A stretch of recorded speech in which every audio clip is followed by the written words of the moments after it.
lagi nih di dapur anak kos. Nah, hari ini aku buat kolak ubi kuning.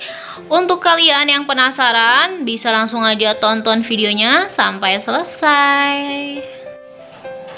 700 gram ubi, 150 gram gula merah, 500 ml santan, setengah sendok teh garam, 1 lembar daun pandan.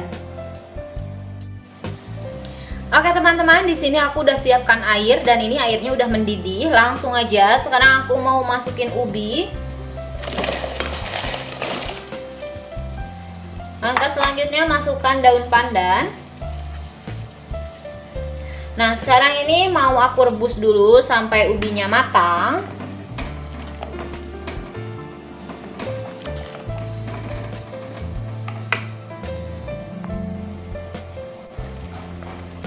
Oke teman-teman, ini ubinya udah mateng, udah empuk. Sekarang aku mau masukin gula merah. Lalu langkah selanjutnya aku mau masukin garam, aduk-aduk sampai rata. Masak lagi sampai gula merahnya ini larut.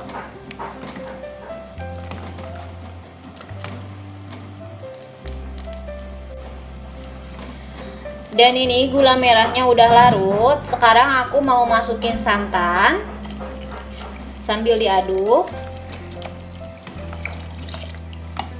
Oke, udah cukup. Ini mau aku masak lagi. Kurang lebih akan aku masak selama 3 menit.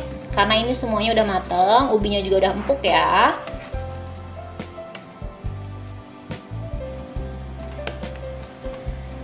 Oke teman-teman, ini udah selesai aku masak selama 3 menit. Rasanya juga ini udah enak, barusan aku udah coba.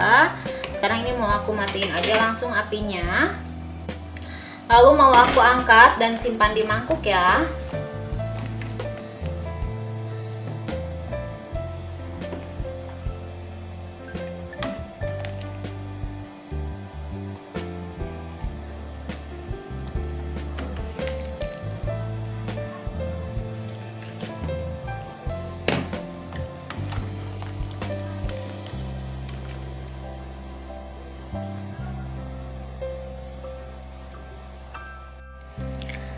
Oke teman-teman, ini dia kolak ubi kuning ala anak kos. Untuk teman-teman yang sudah nonton video ini, jangan lupa di subscribe, like, komen, dan juga di share videonya. Sampai ketemu di video selanjutnya ya. Bye.